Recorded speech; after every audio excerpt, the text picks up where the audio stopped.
I look at those things, I don't want to limit it to the aspect of Muddy Waters. You know what I mean? Love Muddy. Yeah. Howlin' Wolf.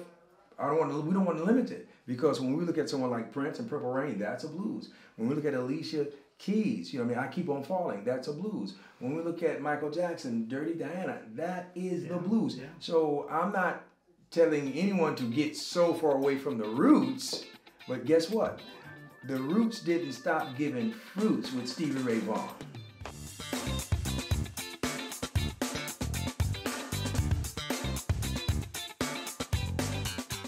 Hey everybody, Mike Jeffers, special edition of Around Town here, Chicago Blues Fest style. We are backstage at the Chicago Blues Fest 2023, and I am sitting here with Vasti Jackson. He is, well, first of all, he just performed yesterday. I got to see that because our booth is near the stage.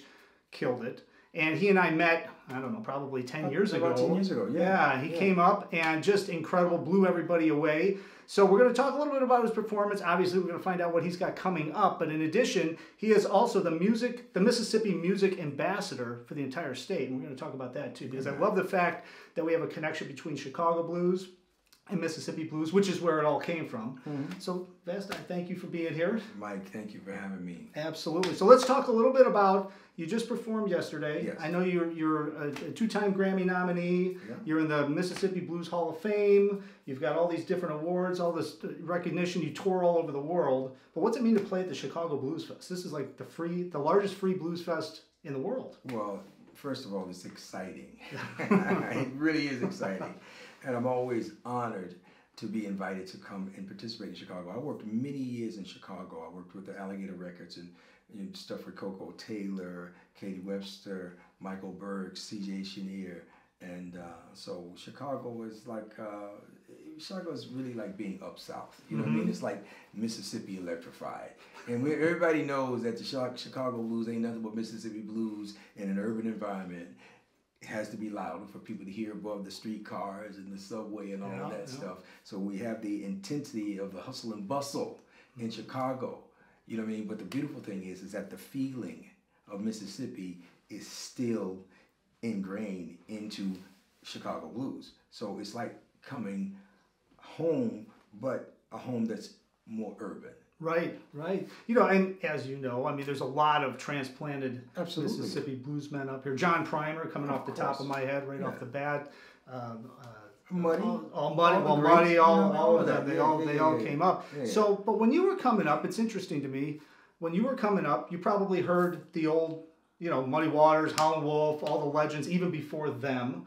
And you learned from them, but also you're influenced by a lot of other musicians as well, and I hear that in your music. I mean, yesterday's set, you mixed in blues, you mixed in Chicago blues, you mixed in some reggae, you've got some funk, some soul, everything else in that, and that's just kind of the natural progression of blues, right? Because you're just taking it to the next step and putting it in your own voice. It is when we're free, or when we honor the truth in the music, as opposed to trying to make an impression. Because someone says, okay, this is blues, you know what I mean? Or this is traditional blues, or this. And the thing about it, when we look at it from an indigenous standpoint, and we look at it from Kemet, from Africa, and the essence of it before it was even a genre called the blues, then you have all of those rhythms in there. Yeah. You see, so I think we have to be careful in terms of growth and development, and for each generation to have the freedom to explore and expand. Not only forward, but backwards as well. Because when we go back to what we would call traditional blues or the roots of the blues, there was no such thing as a 1-4-5 progression. And there was no such thing as a 12-bar blues. Those are modern inventions. So when we tend to think of a 12-bar blues, or we tend to think of someone like T-Bone Walker being traditional, you know what I mean? Or Big Boy Crudup being traditional, that's in context of how we begin to define this music based upon, oh, this is a sound of Mississippi, Alabama, and these concentrated areas where you had people of African descent, and where they were trying to squeeze in a little bit of their culture, their sound of their village, of their region, without being detected by the slave masters or the patrollers. So, you know, that's how the aspect of jazz and jungle music, as they call blues, and then then race music, you know what I mean, and then these particular things, because You know, I'm sitting here, and I'm in Chicago, and look at this wonderful mix of all of these ethnicities and cultures in Chicago, and all of them love the blues. You see what I mean? Yep. But at the time, you know, the dominant culture didn't want for to get down to the simple core for the white daughters to hear this music. I mean, that's why Little Richard had to put on all the makeup. Right. Right. So you know, so when I look at those things, I don't want to limit it to the aspect of Muddy Waters. You know what I mean? Love Muddy. Yeah. Howlin' Wolf. We don't want to limit it, because when we look at someone like Prince and Purple Rain, that's a blues. When we look at Alicia Keys, you know what I mean? I Keep on Falling, that's a blues. When we look at Michael Jackson, Dirty Diana, that is the blues. Yeah. So I'm not telling anyone to get so far away from the roots, but guess what? The roots didn't stop giving fruits with Stevie Ray Vaughan. That's right. And it still gives fruits right now with Eric Gales. Yep. You know what I mean? Joe Bonamassa. Yeah. You see what I mean? Kingfish, Jontavius Willis. There's lots of young guys, man. Yeah. You know what I mean? Kingfish, of course. So we have this thing, and as you can tell, I get excited. No, I'm glad, because it excites me too, because I think that more people, when they watch interviews, if they know what you're discussing and talking about, they understand it then. They're not just listening to something, they understand the context of it. And for me, you know, I didn't start off hearing any of those people. I mean, the only music I heard was music made at home with my grandmother, my grandfather, and my aunts and uncles. Because I come from a family of musicians as far back as we could go. And my grandmother is like very, very religious, Mary Jackson, and my grandfather was the blues guy. You know, he was the carpenter, the auto mechanic who drank and smoked and played harmonica and guitar. So it was the blues.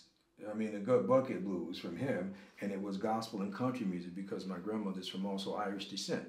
So I grew up hearing this lilt, in which, you know, I thought was coming from Ireland, country music, or Celtic music. Yeah. But as I studied in my trips for the past 25 years back and forth from Africa, then we deal with that from the aspect of Gikondo music from East Africa and from Rwanda and from Burundi.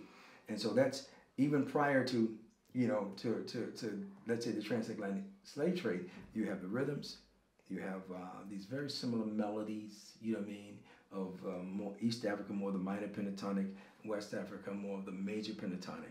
And so the aspect of microtonality, you know what I mean, prior to the, you know, the diatonic system of Europe, you know, and what happens with us many times is we look at it and say music theory, as if there's only one music theory. Right. And there's not. That's Western music theory. Yep. But you have it in China, you have it in Africa, you have it in India. Europe, well, that's the diatonic system. Yeah. I mean, it's different than the other ones too, you know. Yeah, and so that's where we come from. So once these things begin to merge, you see what I mean? Oh, yeah. And then in the land we call America, that's what we say, oh, Mississippi, the land where the blues began. You know what I mean? Mississippi, the birthplace of America's music. Well, you know, finally America became America. And so we start, you know, fundamentally from there of recognizing all of these things American.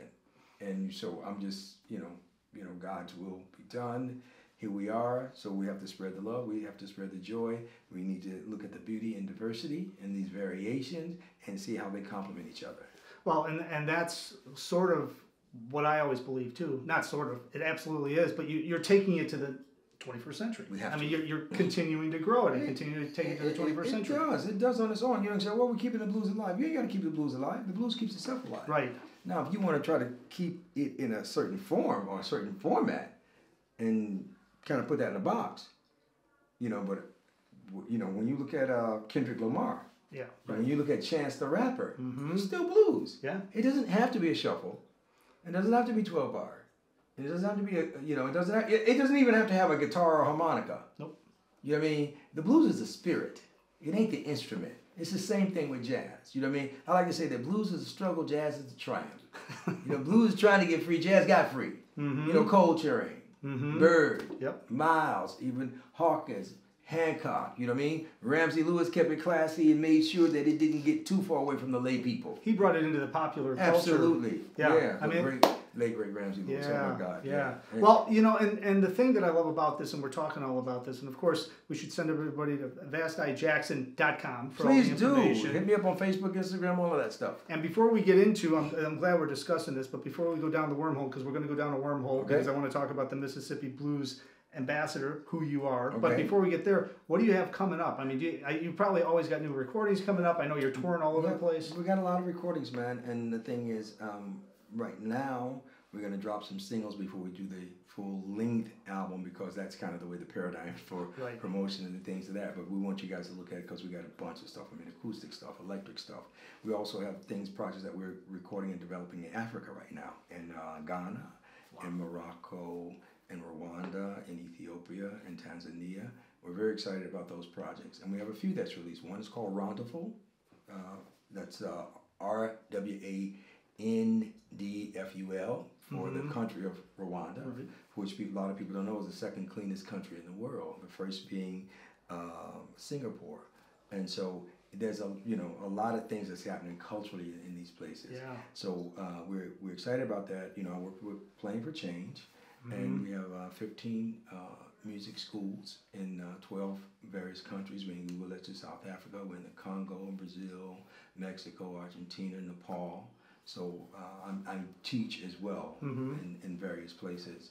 So those things are going on, and I do a musical called Simply the Best, the Tina Turner story, where I play Ike Turner, and have some original music in that.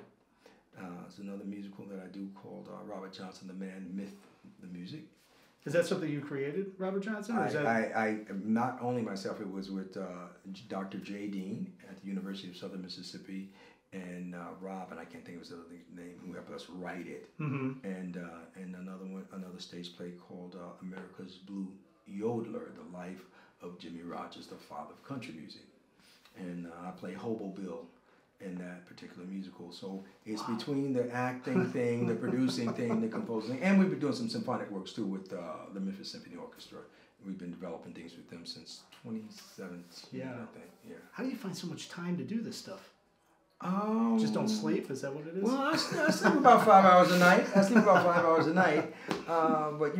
But those are the things, man, that I do. And I work with the Mississippi Children's Museum as well. So, I mean, how much joy. Well, you're giving back, obviously. And, you're talking about all of the stuff that you're doing overseas.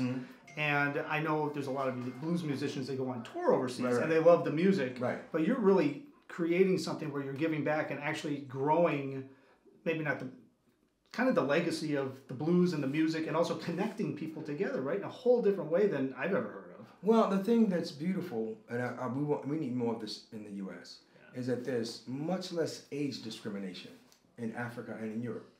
The youth and the elderly, they mesh together, nursing homes and things like this, and so that whole thing is beautiful to see young musicians interfacing with old musicians and playing together, you know what I mean, and recording together. So that's really a treat. And the thing is, I learned so much in all of these environments. I'm not going in there, hey, let me teach you guys, No, I learned so much because it's really important, if you can, to be in the environment. It's like someone trying to tell you about gumbo and you've never been to New Orleans. Or someone really trying to tell you about the roots of jazz and you've never been to New Orleans. Right. Because it's a whole different, let's say, environment, in Mississippi and Louisiana, the heat, and the humidity, you phrase accordingly. You get to New York where it's cold, little things are going to be a little more tight, a little more strict. So, but once you can talk about it, you can listen to it on the record, but when you're in an environment and you hear so much of the music on the street, not even from musicians, but just people walking down the street, how they talk to each other, the trees, the flowers, the sounds, the smell, because art in itself is just an expression of life. In any life or environment that you're in where people are living, then that's going to communicate to you if you're open for it. Now, how do you incorporate the taste of that morsel that you put in your mouth? How are you going to express that through your saxophone for someone who never had etouffee? You know what I mean? How are you gonna? How do you get the vibe, let's say, of the checkerboard? You know what I mean? Right. Someone who's never experienced it. Or Bill Street, or Bourbon Street. You see what I mean? Or Maxwell Avenue. So the depth of, let's say, when we think about the art or the skill set of music, how do we get that to a more visceral standpoint, right? Not just thinking about technique, but where we can emotionally deliver that and hopefully connect with the audience where they have a greater sense of feeling something that they never would have experienced isn't that before. Truly what art is, right? I believe so. It's truly what art is. Somebody goes to the Art Institute, Yeah, and they're looking at, you know, a Monet. mm-hmm. They're gonna feel something. Yeah. You know, I mean, if they're really looking at it and understanding what it is, that's really truly what art is. And I'm glad you brought that up, because I'm such a big proponent of making sure everybody that watches this show, you can't learn stuff just on YouTube. No. You need to go. You need the human element. And you need to feel it. Yes. You need to feel, even outside of anything else, if you don't go to New Orleans and you go to Blues on Halstead, or you go to the Jazz Showcase, you will feel stuff coming from the musicians. And when it's just like anywhere else, you know, when you have, you know, listen, man, you know, Buddy Guy. Yep. Right? You take Lonnie Brooks, the great late Lonnie Brooks. And we can talk about all of these people and what they brought up from Louisiana and Mississippi, but how it was shaped by being in this environment. Yep. You see what I mean? So now we have this real exchange, you know what I mean? You can hear people on the main stage who are who live in Chicago. The planet Earth is local. Anyway, that's it. But people who are residents of Chicago who play here most of their lives, right? And then you have people like me and other people who are from Mississippi but still live in Mississippi. Mm-hmm. Now, if you walk to this stage and hear their approach, and you walk to that stage and you hear the approach, you see the thread that runs straight through it. Now, relative to being the ambassador for Mississippi's music, it's about the music, but it's about the culture, okay? Because one thing about it, you know, you can learn a song, but it's hard to learn a culture that you ain't lived. That's right. So we have to share elements beyond just the notes, beyond the rhythms, and beyond the songs. We talk about what the stories mean. We talk about the environment, how people live, the geography, the weather, what are the similarities. I live in Hattiesburg, which is the Pine Hills region, but there's a region in Kigali, Rwanda, where they have lots of hills and there are pine trees and pine straw. If you were to take a photo, you couldn't see the difference. And so there are so many of these similarities, you know what I mean, whether you're in Ghana or various places. And so when we look at that, we say, look, these are the things that we have in common. Now, how can I exchange this with you and it uplifts you? How can you exchange this with me? It uplifts me, and we uplift each other. And it's the same thing, man, when I'm in Germany, you know, because I look at Oktoberfest, right? And then I look at what they call Schlager music, you know. So everywhere, I study music wherever I go. Sure, you know. yeah. So, and seeing what the similarities and what the stories are, you know what I mean, and things of that nature. So it's really interesting when we begin to incorporate these things into recordings and then performances, and then we record with someone in Germany, we record with someone in Ghana, we record with someone in Chicago, and Playing for Change, that's what we do. We, you know, I did Buddy Guy's Skin Deep with Playing for Change. I did the vocal arrangement, the background vocal arrangement, the choir vocal arrangements there, and we recorded in Mississippi.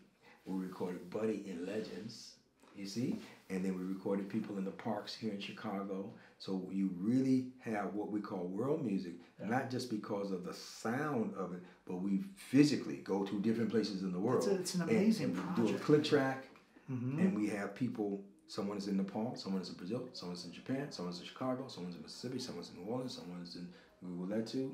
And so you really hear the flavor that is indigenous. You know what I mean? Yeah. So, you know, praise God. Well, it's such an incredible program. I mean, just for Mississippi, and of course we should all say, visit Mississippi. All the information is going to be on the website. Visit Mississippi. Visit me in Hattiesburg. But what a program! I mean, it's an incredible exchange, and especially you guys. Mississippi's been here in Chicago supporting the Blues Fest for years now. Absolutely. And it's just a natural progression. But what you're doing around the world is amazing. Well, listen, it's a gift, man. You know what I mean? I would say I'm living my dream, but I'm living beyond my dream. I have a great imagination, but there are things that I never could have imagined. And I want to give a shout out to Mark Johnson, who is the founder and the producer for Playing for Change, and Whitney, because they had the vision 10 or 12 years ago to begin this Playing for Change things, and they have really just been so open to ideas and adventurous. You know what I mean? Really adventurous. And so we've, you know, and also great Chicago guitar player, Bobby Broom. Yep. And I were on the track together. Marvin Gaye's "What's Going On" with Sarah Bareilles. And so check that out. It's Bobby's a the beautiful best. video. Bobby's fantastic. Hey, Bobby. Yeah. and who was my man? Was with Ramsey for years. Henry Johnson. Henry Johnson. He's the best man. Yeah. Come on, come on, man. Hey, listen, the blues had a baby, and they were rock and roll. It's jazz. That's it. No, it's both of them. Well, Vasti, I appreciate you being here, man. Thank you, It was a brother. pleasure catching back up with you. Absolutely. And of course, everybody should go check out VastiJackson.com. Everything's going to be linked up Reach below. out to me on Facebook and Instagram. I'm all over that place, right? Chicago, thank you for having me back. And please don't wait so long. Okay? I want to come back next week. We got to have him back every 6 months. Done deal. Done deal. Done deal. All right. Excellent, man. You heard it right here. That's right. And guys, thanks for watching. All the information, of course, bluesinchicago.com, chicagojazz.com. Until next time, hopefully I'll see somebody out on the scene.